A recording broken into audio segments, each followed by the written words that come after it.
This is the Tom Bigby Tales, a podcast about a tiny southern town in Northeast Mississippi. Today's episode explores the unethical behaviors of the CVB director on the Mississippi Heritage Hills Area Alliance Board, where she was appointed to fulfill an office set forth by an act of Congress. On November 9th, 2021, Eric Lampkin with WCBI-TV of Columbus reported that the Columbus Tennessee Williams Home and Welcome Center had been awarded 2 grants, one from the Mississippi Department of Archives and History, also called the MDAH, and one from the Mississippi Hills Heritage Area Alliance.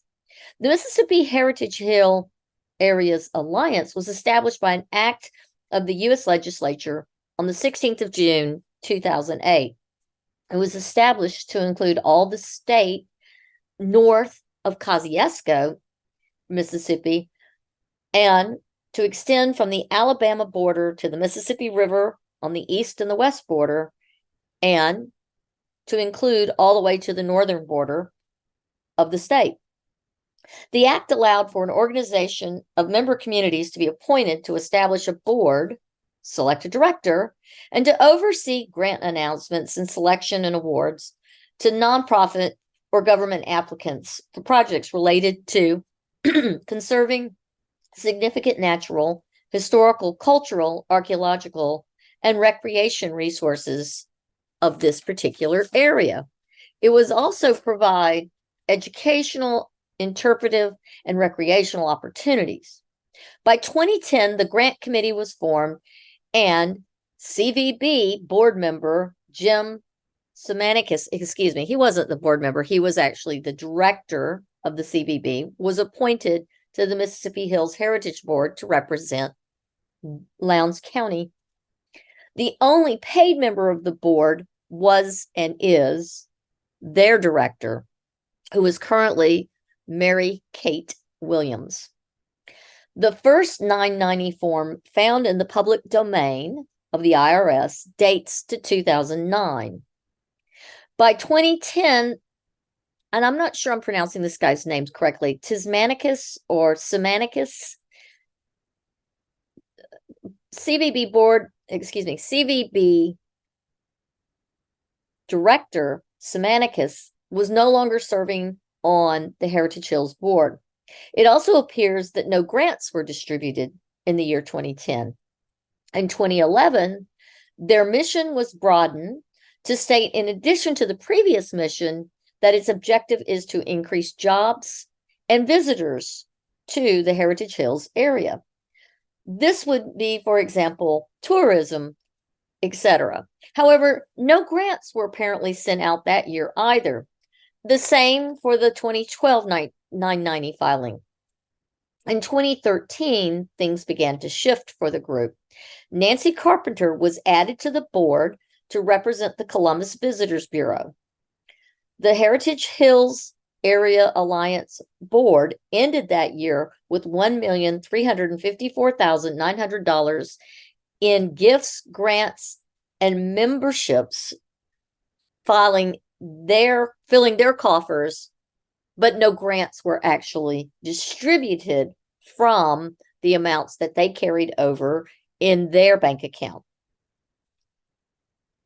Then we get to 2014, where again, there were no distributions to nonprofits or government entities that would qualify to apply for grants in the Heritage Hills area.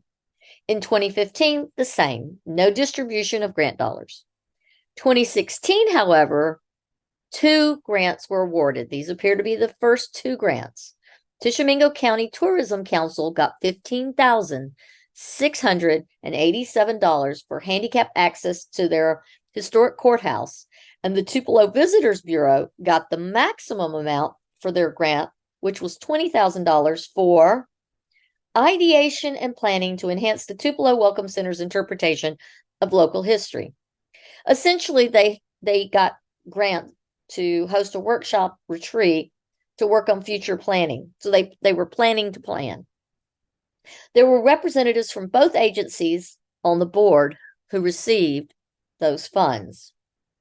Hopefully, did they recuse themselves during all explanation and voting for those funds? It's not found, of course, in a 990 form. One would have to look at the board minutes to determine the ethical choices that board members made at that point.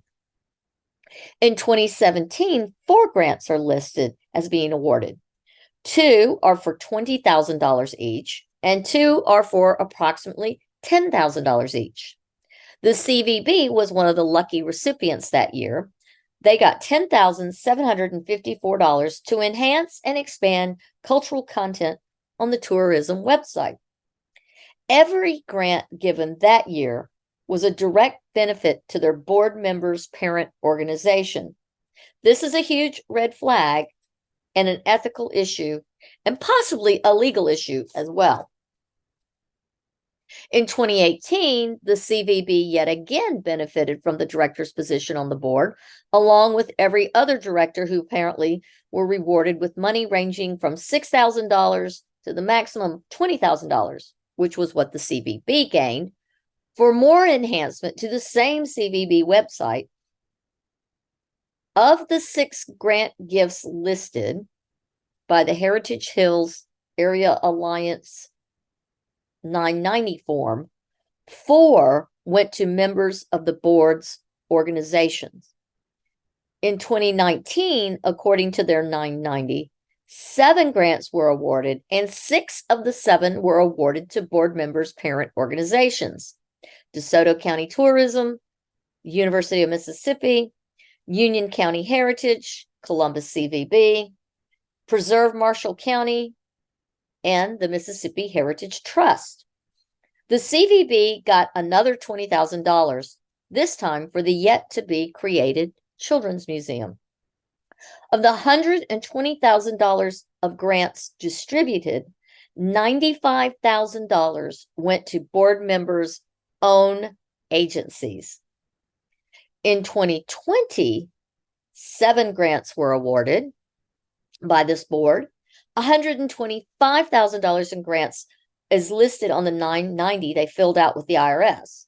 Most of the grants benefited community-led efforts, with the exception of the Union County Heritage Museum and the CVB's $14,529 for a pilgrimage grant. In 2021, only 3 grants were awarded, and all were for the Oxford and Corinth communities. There are so many questions related to this board and their ethics. As one local observer phrased it, this organization is like a self-licking ice cream cone.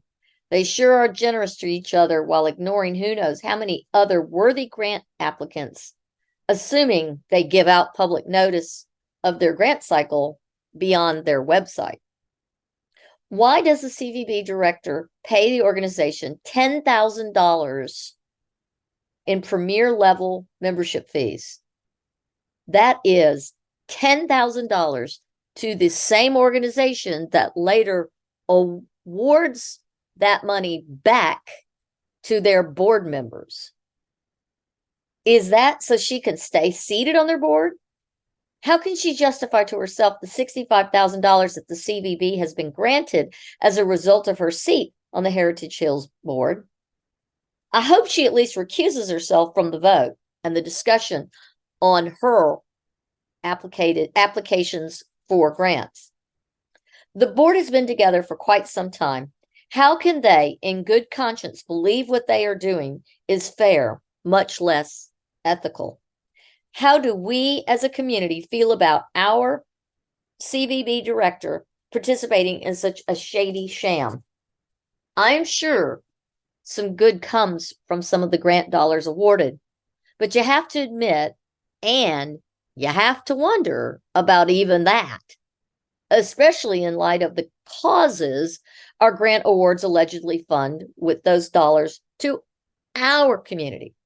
For example, over $30,700 has gone to our tacky and rather unprofessional and unresponsive website.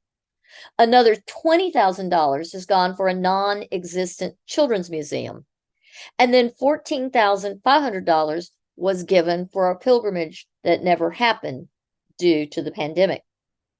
Was the money from the non-existent children's museum returned to the board? Was the $14,000 for pilgrimage returned to the board and the Heritage Hills Association? We'll never know the answer to any of these questions unless the CVB board forces Mrs. Carpenter to open the books and be transparent.